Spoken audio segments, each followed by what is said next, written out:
This podcast is sponsored by Here We Flow. Let's be real.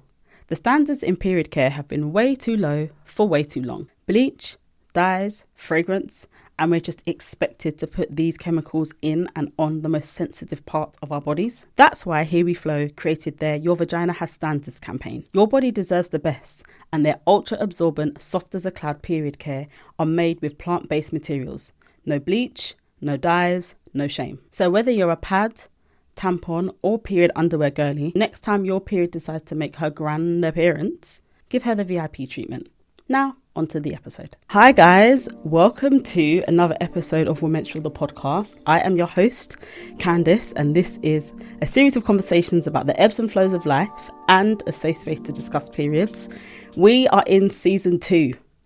We are literally in season 2 and I can't believe it. Like, the first season of the podcast was just incredible. Like, we had so many great guests. If you have not listened back, please do. For me, this space, especially the podcast, was always about creating a safe space to discuss periods, as I said, but also a space to discuss life. Like, so many of us live incredible lives, and so many of us live exciting lives, and inspirational lives. And I think having a space where we can have those conversations alongside talking about, our periods, especially from a Gynae project perspective, is really important. I wanted to use this initial episode to just introduce myself and introduce what the Gynae project is. There is a very long episode that gives a little bit more context to the Gynae project, but for those of you joining in at this point, the Gynae project is a data-driven women's health organisation helping women and girls have improved and routine access to menstrual care and education. The reason I started it was because, first of all, go back and listen to the first episode, but in short, I had loads of questions about my period, loads of different concerns came up, the wait time was forever, and after that I felt like, how can I create a community around something that has typically been a private conversation? And for me, part of the language I use is like, how can I take private conversation public? And that is what I'm doing with the podcast. These conversations are around women's health, relationships, work, entrepreneurship, life, and everything in between. And it's been a real joy to host this space in terms of what my journey has been. So I was diagnosed with polyps, fibroids, and cysts. I had the polyp removed. The fibroids and cysts weren't too disruptive. Actually, I had the cysts and the polyps removed. The fibroids was really small, so they said it's not worth kind of removing that. But the other two were what were causing the most disruption. But unfortunately, the polyp has grown back. I felt like my period was feeling a little bit off kilter. I went and had some tests and then I went straight to a consultant. They told me that after having those tests, they said that they'd let me know what had happened or what they've been able to find. The wait between having those scans and finding out what had happened was about 9 months. When I went back in 9 months, I was told that the polyp had grown back and it had grown back to 5 times the size. So what that tells me is a few things. One, based on the size of it when I went for my initial scan, has it grown 5 times the size in that time? And if so, this is also part of the problem, because had it been dealt with sooner, I wouldn't be dealing with a polyp of this size. So for context, it was 3 centimetres 9 months ago. It's now 15 centimetres. So just for like maths. So I also want to advocate for the fact that I too am journeying through this process myself. I am looking for answers. I'm looking for a shorter wait time. I'm looking for a longer term solution. So we're in this together. We're literally in this together. I wanted to use this also as an opportunity to share a couple of things that have happened over the last year, because in June of this year, the Gynae Project celebrated its first birthday, which is crazy to me. I remember sitting in my house thinking about this women's health idea. Because of the questions I had around my own period, I was like, I feel like there needs to be something that kind of unites women around something that's extremely universal for us all, but in a way that's relatable, factual, inventive, disruptive. And what does that look like? And that kind of just left that in the back of my brain. And as time went on, it continued to nudge me. And a podcast I listened to, a Diary of a CEO podcast that I listened to years ago, Stephen Bartlett talked about having a someday list. And someday list, I mean SOME day list. So essentially, it was a list of things that you've got in your brain, and especially as creative or entrepreneurial minded people, there's always a new idea somewhere along the line. And in thinking about a someday list, essentially he asks you to write down those things on that list. If that idea keeps nudging you for like 9 to 12 months, it's worth taking action. And the Gynae project kept nudging me. It kept nudging me. It literally kept nudging me. And I thought, actually, I need to do something about this. But what does it look like initially? And then when I was looking for answers for my own period, I couldn't find any.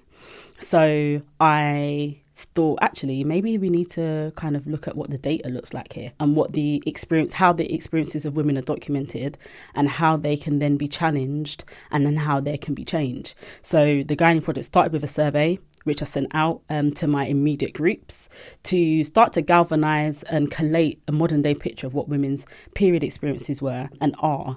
And as a result of that, I've kind of used that data to inform what activities and like activations, ideas, workshop themes, podcast conversations that I have. So really it does meet the need of the women who are having the struggles or women who just need a safe space to land. So yeah, it's been a really amazing journey and it has far surpassed my expectations.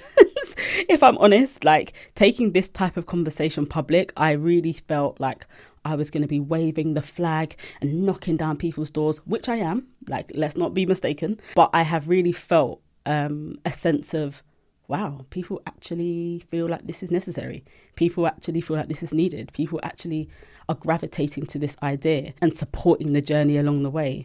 And as a result, it's just been an incredible journey. Like the networks I've built, the accolades, which have been insane. Like I just did not expect to be at this point, at this stage, being nominated for awards, getting awards, having radio segments, press, like all of this kind of stuff. And for me, as much as it's like really great professional ticks for me, more than anything, all of those things continue to just move all of us collectively as women and men closer and closer to a world where women's health isn't dismissed. As women, we have many occasions where our dreams and aspirations are kind of put to the side, let alone our health.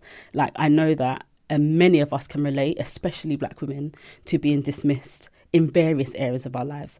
So all of the things that have happened through me, through God, through me, with the Gynae project, has been like just an incredible journey. So for me, season 2 of the podcast is really about amplifying those stories and getting people on who have got incredible stories to tell. Like at the core, I am a storyteller. I feel like we have purpose themes in life.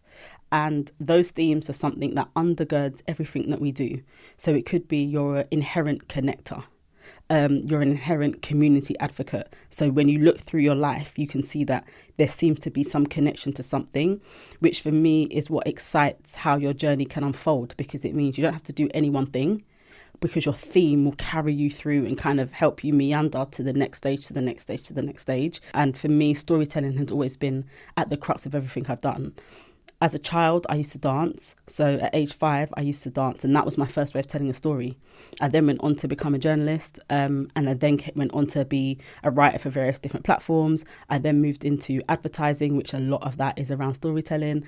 I moved into brand partnerships, which is, again, storytelling. And now I'm here. Actually, I must not forget, In Other News was the first thing I started. So for anyone that's known me between anything, best part of 7 years, In Other News was the first kind of business venture that I took on myself, which was a boutique publication that amplified the positives in Black Britain. And I always felt that, like, whenever we talked about Black British success, it was either media, sports or music, and it also didn't come from a Black British lens. So as a result, that happened. So again, storytelling. So one thing I would definitely urge whoever's listening to this that finds that it could resonate, think about your purpose theme. I know the question of what is my purpose comes up. I don't think we ever land at it. I think it's a continual journey that you continue to meander through, and your theme is what carries you. Circling back to the Gynae project, one of the amazing things that have happened in establishing this has been the great partners that I've met. But what is very exciting about Here We Flow is that they did a little bit of research around all of the different women and what their needs are when it comes to period products. And they have actually launched heavier absorbency products for our heavy flow babes. So I just want to show you some. So these are their ultra long night pads. So for the heavy flow babes, and I'm one of them.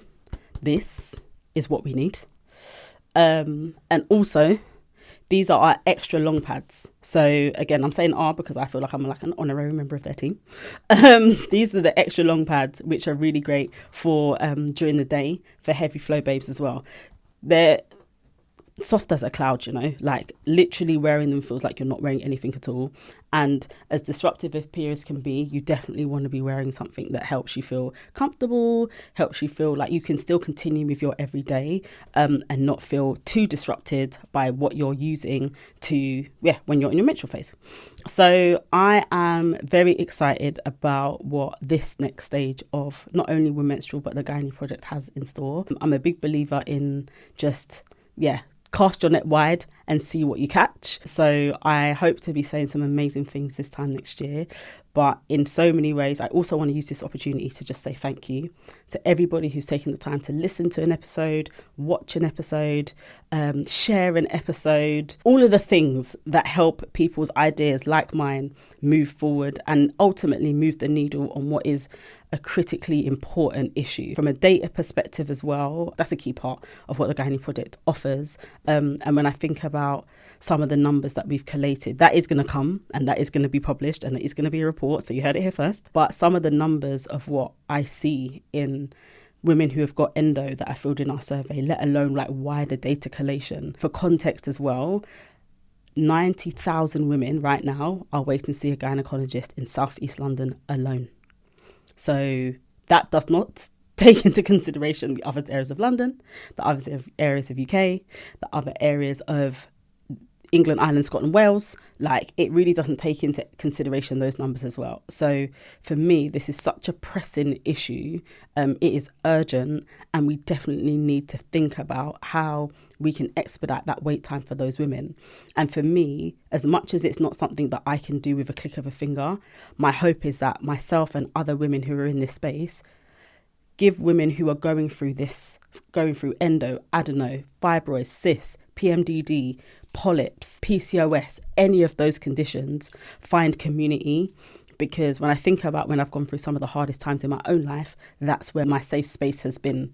And sometimes just having a conversation with someone or listening to a conversation that you see yourself in often can be like the first part of like, okay, I'm not alone, or okay, it's not just me, or okay, maybe I can connect with this person and then they can move me along to somebody else who maybe give me some advice on something else. And the next thing you know, yes, you're still on the list, but actually you're starting to build a little bit of a safe space around you. And that's what's definitely happened with me. So I am very proud to be in this space. It was really nerve-wracking, like talking about periods as a brand, like as that's your thing that you do. It's like people kind of walking on eggshells around it. There was lots of doubt in the initial stages, but at minimum, I feel really glad that God has entrusted me with this mission and that I feel like I'm doing it proud. I feel like I'm doing my thing. But ultimately, I just want to also use this to welcome you to Womenstrual The Podcast, the Gynae Project in a wider way, and just to say thank you to anybody who has listened, watched, shared the podcast. And I hope you enjoy all of the episodes for season 2. All right. Love you. Bye.